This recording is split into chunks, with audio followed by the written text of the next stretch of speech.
So lately, Harry Reid's been on the warpath a little bit, going after the Koch brothers. I like it. It's aggressive. First, he said this.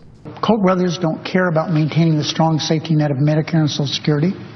And the Koch brothers don't care about guarantee of affordable, quality health insurance for every American. What is going on with these two brothers who made billions of dollars last year, an attempt to buy our democracy, is dishonest, deceptive, false, and unfair. These two brothers are about as un-American as anyone that I can imagine. Whew, strong words. I love it. He ended the speech with wolf-pack.com. No, he didn't, but he should have. And it is un-American to try to destroy our democracy, to legalize bribery and to buy off all these politicians so that the voters' vote doesn't count anymore, doesn't matter anymore. So those representatives don't represent the people that they are supposedly serving. And of course, they serve the Koch brothers instead. So I love that speech. Of course, the mainstream hated that speech and the Republicans hated it.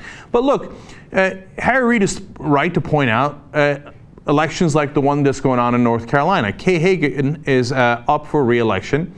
The Koch brothers have already spent $8 million against her. And hasn't even heated up yet. And they've already put that kind of money in. They're trying to buy the election.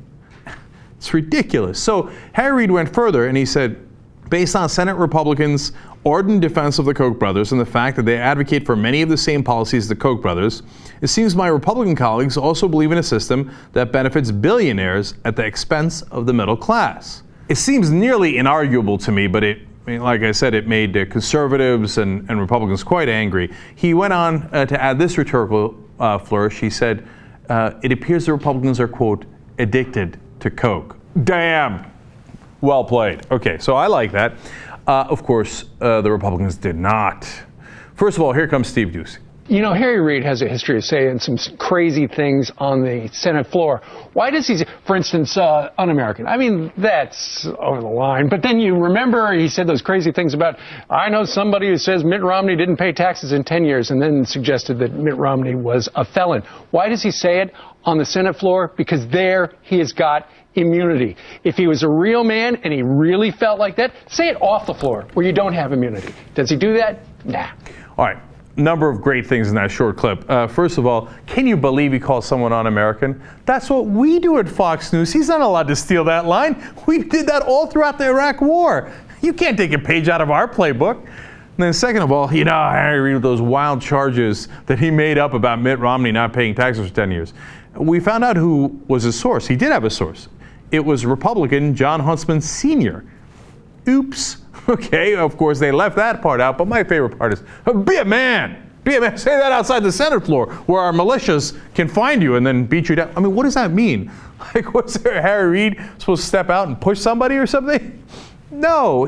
Like, I know they have immunity on the Senate floor, but that's also where they do their job. Where else would he give a speech to the rest of the senators?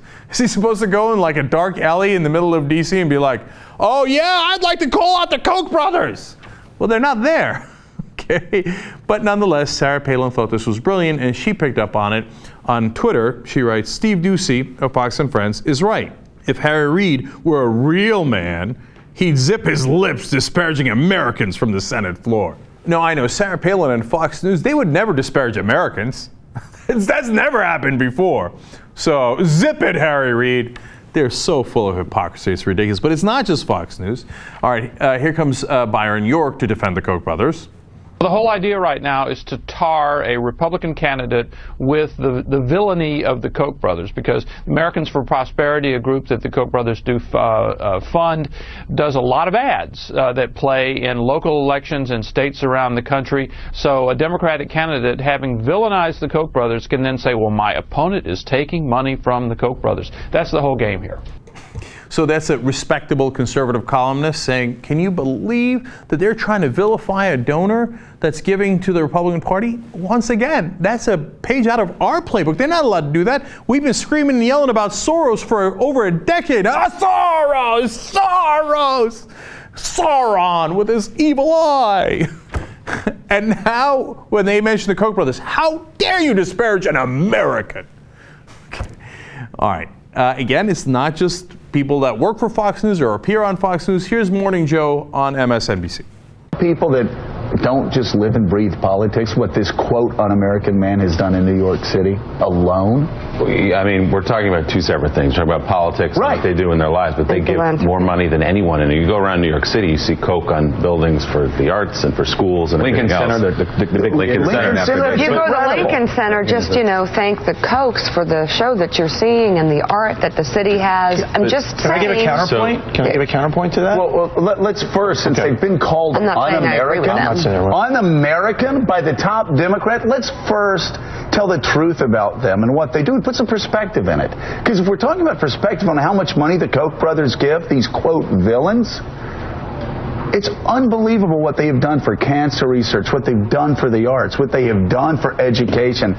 I'm sorry, go ahead. I was just going to say, I'm not here to defend the Koch brothers, but I would just say for the Senate Majority Leader of the United States to say the Republicans are addicted to Koch, it seems a little beneath the office. Oh, yeah. When the Republicans are savaging Obama day in, day out, that's not beneath the office, right? All the things he's from Kenya, he's Muslim, he's this, he's that, he's a liar, he's all that stuff, not beneath the office. A Democrat says somebody's addicted to Koch, get it? The Koch brothers? Oh, how dare you? That's beneath you. Get back in line. How dare you do that? It's our beloved Koch brothers who gave us the Lincoln Center. Mika and her friends and Joe get to go and watch ballet and opera because of the Koch brothers. And then they call the liberals elitists. They're like, how dare you criticize the Koch brothers? They funded the opera at Lincoln Center. Please, I do declare the Koch brothers are lovely. And by the way, that's exactly why the Koch brothers do that. So they can get the elites in New York to kiss their ass because they funded their ballets. And that's, look, yes, they give money to cancer as well. Bless their hearts on that. But this is the oldest trick in the book.